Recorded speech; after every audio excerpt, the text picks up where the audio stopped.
Señora del camino,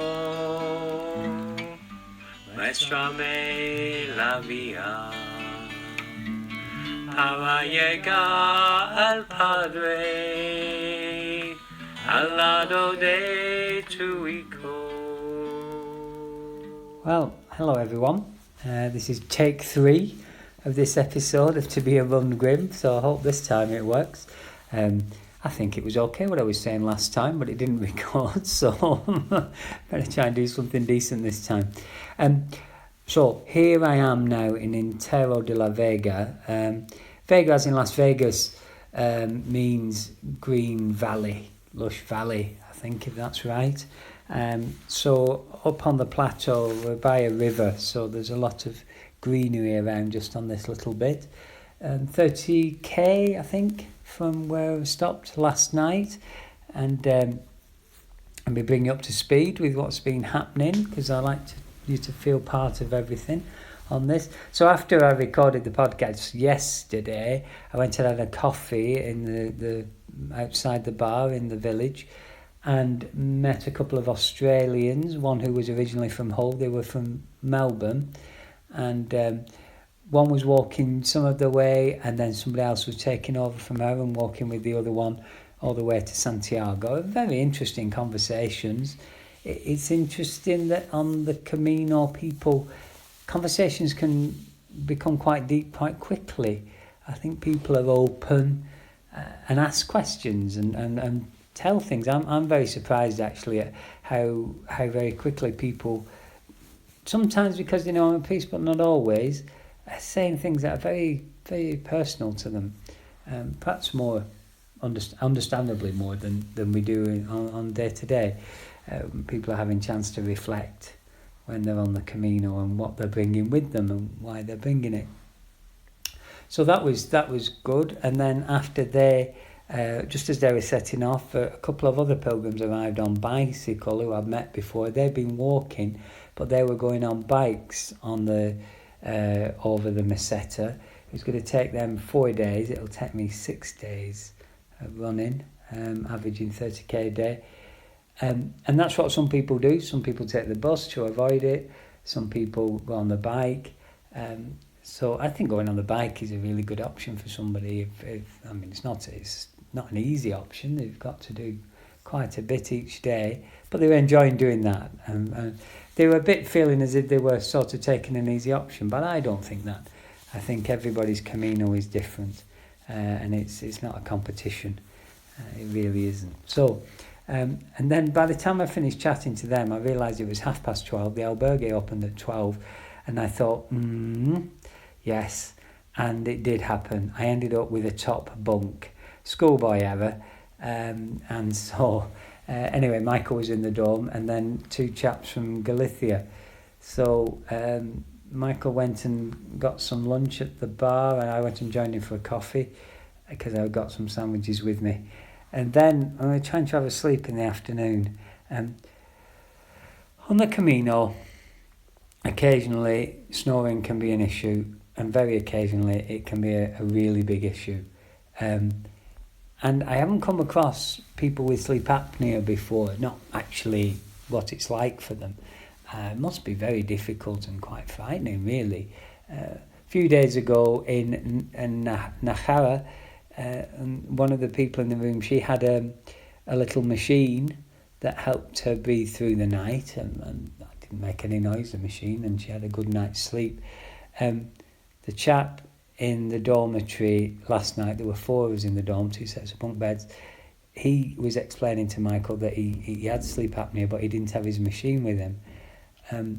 So we realised that in the afternoon when we were trying to have a siesta. It must be, he seemed to sleep very well, but it was difficult for anybody else to sleep. And at night time, his friend who was in the bunk above him gave up a couple of times and went out just into the dining room. I think he was looking for somewhere he could try and get some rest. So it's very challenging for people, and also when you're trying to get some sleep. So I was praying for people who have sleep apnea, and I was praying for people who are in hospital who say how it's difficult to sleep in hospital because there's always lots going on. So I was remembering them. And then I prayed the rosary and was listening to some prayer music. Then I pretended I was on a long haul flight, or that I was on the boat from Belfast to Liverpool, and I'd got a berth, so that was better than sitting in a chair. And I did get some sleep in the end, but at one stage I was thinking, I'm not going to get any sleep.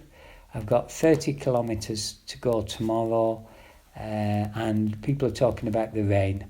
And the thing is, it can rain very heavily here. I've experienced it before. But what a lot of people think is bad with rain is nothing for those of us who live in the northwest of England, especially in Bolton. We're pretty used to it. So I had to have a bit of a word with myself and just say, right, this prayer that I'm really sticking with at the moment, I am a pilgrim, I am a palmer, Lord, help me on the way. I am a pilgrim, I am a palmer, Lord, help me on the way. And I did get quite a good sleep in the end, on and off.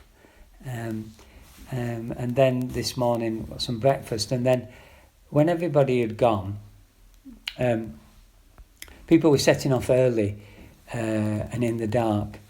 But I've where possible, I get to get up at 6, which is lying for me, 6 o'clock, say morning prayer, have some breakfast, and then an hour's prayer like I normally do. And it was a bit challenging this morning because I was thinking, I want to get on the way, but I didn't, and you just keep going and concentrate and put God first, because I am a pilgrim, I am a palmer, Lord, help me on the way. This is not about running.